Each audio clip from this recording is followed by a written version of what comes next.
Bonjour, bienvenue dans ce webinaire sur les clientèles et les besoins où on va essayer de comprendre le pourquoi et le comment segmenter nos clientèles.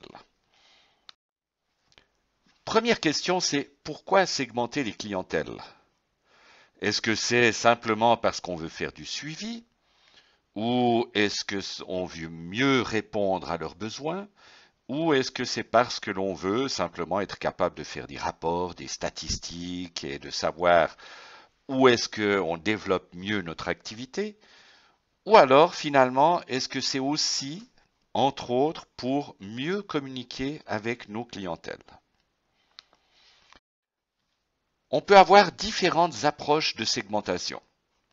La première basique, c'est est-ce que nos clientèles sont des personnes physiques ou des personnes morales? La deuxième, ça sera quels sont leurs besoins? Est-ce qu'on peut faire des catégories de besoins? La troisième sera quelles sont leurs attentes spécifiques en plus des réponses aux besoins? Ensuite, on pourra segmenter nos clientèles par leur situation économique, leur degré de pouvoir acquisitif, ou alors en cinquième par leur situation sociale. Finalement, on pourra aussi, pourquoi pas, utiliser la localisation géographique. Est-ce que les Vaudois sont différents des Genevois dans ce qu'on va pouvoir leur fournir?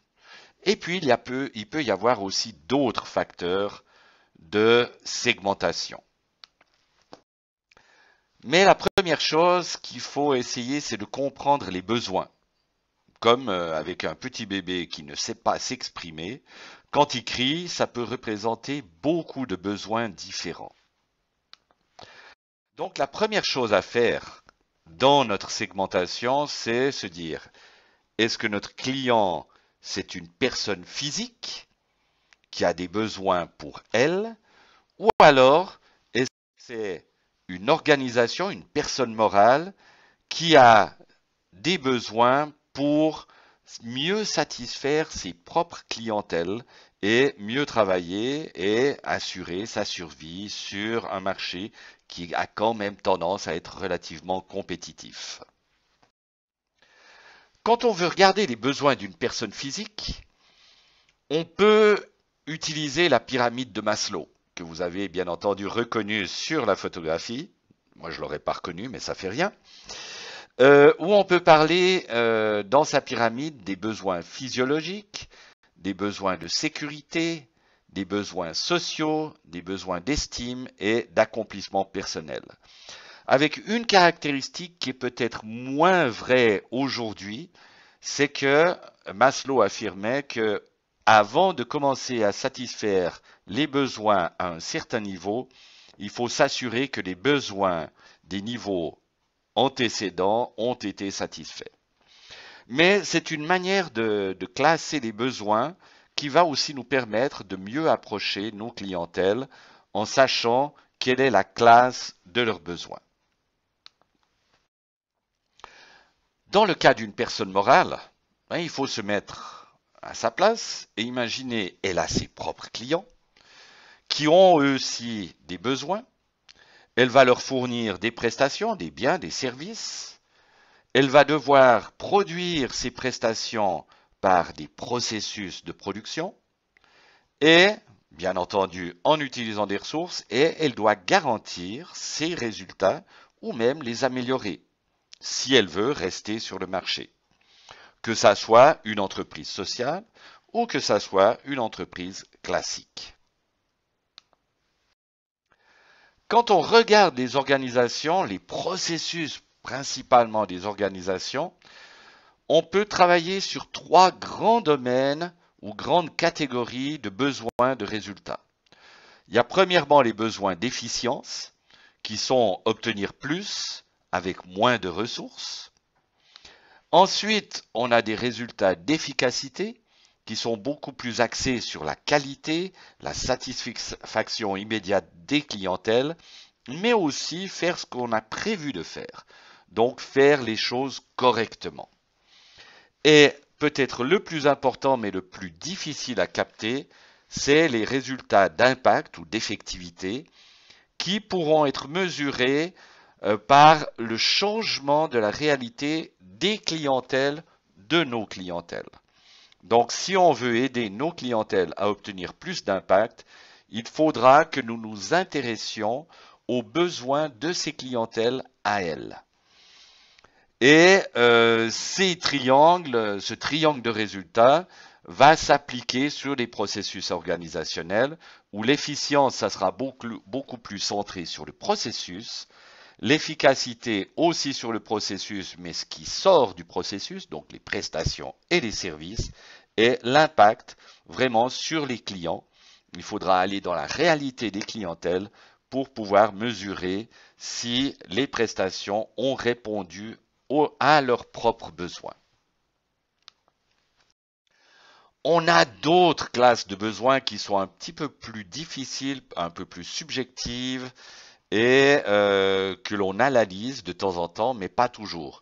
On peut les utiliser beaucoup plus quand nos clientèles sont des organisations publiques, où les questions de légitimité, de légalité et d'utilité deviennent beaucoup plus importantes, mais qui sont des choses plus aériennes, plus subjectives, donc plus difficiles à mesurer pour savoir si on a réussi à satisfaire à ces besoins.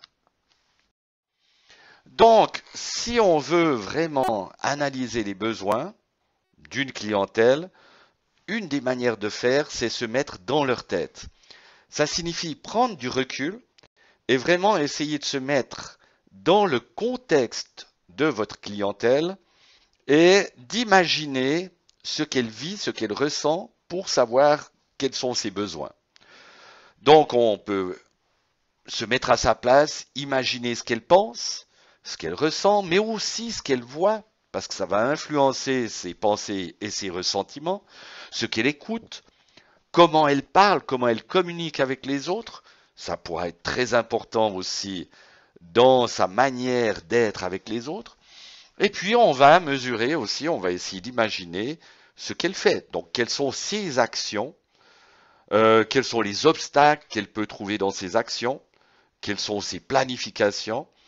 Tout ça pour essayer d'imaginer quels sont les besoins. Et là, je suis assez catégorique en disant ne cherchez pas les besoins d'avoir, mais cherchez beaucoup plus les besoins de faire et les besoins d'être, qui sont primordiaux, alors que le besoin d'avoir est beaucoup plus avoir un moyen pour faire ou être quelque chose. Donc, aller directement à l'essentiel, qui n'est pas aussi évident, mais qui est faisable. Ensuite, en plus des besoins, on peut imaginer de faire une segmentation par les attentes des clients. Vous pouvez, par exemple, imaginer que certains clients aimeraient qu'on leur réponde 7 jours sur 7, 24 heures sur 24, alors que d'autres peuvent se contenter d'une demi-journée par semaine pour faire leurs demandes et avoir une satisfaction, une réponse à leurs besoins et à leurs prestations.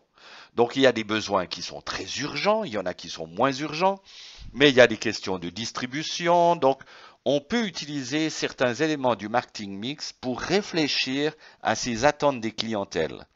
Et ensuite, imaginez, est-ce que ça vaut la peine de les segmenter par attente ou de les segmenter en utilisant d'autres critères, d'autres classifications, ou alors de mélanger ces classifications. Bien entendu, très important, c'est la situation économique, où on va regarder en même temps la taille du marché et la disponibilité financière pour savoir sur quel marché on va travailler et comment on peut segmenter. Donc, on va pouvoir segmenter les personnes par leur disponibilité financière pour savoir si on est sur un marché de niche, un marché difficile, un marché porteur ou un marché laborieux, sachant que chacun de ces marchés a ses avantages et ses inconvénients. Ses avantages en termes d'efforts à faire pour y pénétrer, mais aussi ses inconvénients ou avantages par le nombre de concurrents qui sont établis sur ce marché. Quand je parle de concurrents, je parle toujours de concurrents dans un sens très large. Donc ce n'est pas seulement ceux qui veulent vendre quelque chose à votre place, mais aussi ceux qui veulent aller chercher des ressources que vous allez essayer de trouver aussi. Donc c'est vraiment applicable pour l'entrepreneuriat classique et l'entrepreneuriat social. Ensuite, on pourra regarder la situation sociale des enfants, des personnes adultes, ont des travailleurs physiques, des travailleurs intellectuels, des sportifs, des personnes handicapées. Donc cette situation sociale va aussi nous permettre de créer éventuellement quelques segmentations pour pouvoir ensuite adresser notre communication d'une manière beaucoup plus percutante. Bien entendu, n'oublions pas la localisation géographique, car vous savez parfaitement que les Vaudois, les Genevois et les Fribourgeois résonnent d'une manière totalement différente, donc il ne faut pas les oublier. Et la localisation géographique aussi peut avoir son influence sur le pouvoir économique et sur la mentalité des personnes, la perception des personnes. Donc on peut aussi le prendre en considération, surtout quand vous allez travailler sur plusieurs pays ou plusieurs continents. Puis bien entendu, il peut y avoir d'autres facteurs, le genre, savoir si vos clientèles sont féminines ou masculines, l'âge, est-ce que vous allez vous adresser à des personnes jeunes, des personnes dans la quarantaine, cinquantaine ou des retraités.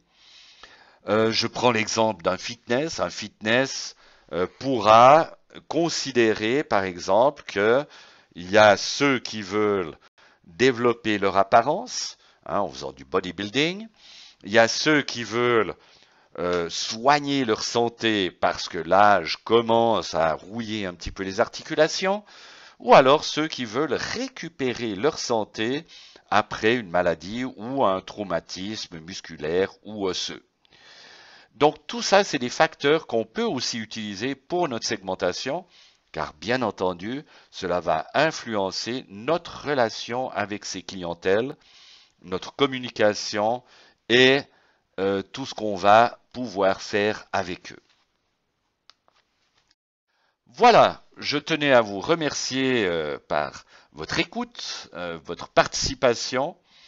Et Social Business Models et moi-même, nous vous souhaitons une très bonne segmentation de vos clientèles. Et je me permets déjà de vous annoncer le prochain webinaire qui sera sur l'analyse du contexte en utilisant des outils absolument neufs, très récents qui datent des années 60, qui sont les arbres de problèmes et objectifs développés dans le cadre du Logic Framework ou du cadre logique qui avait été lancé par des organismes de coopération internationale. Bien entendu, vous pouvez revoir aussi cet enregistrement sur notre site dans le menu visioconférence ou webinaire sur le côté de la page d'accueil. Voilà, merci beaucoup et nous allons passer maintenant aux questions.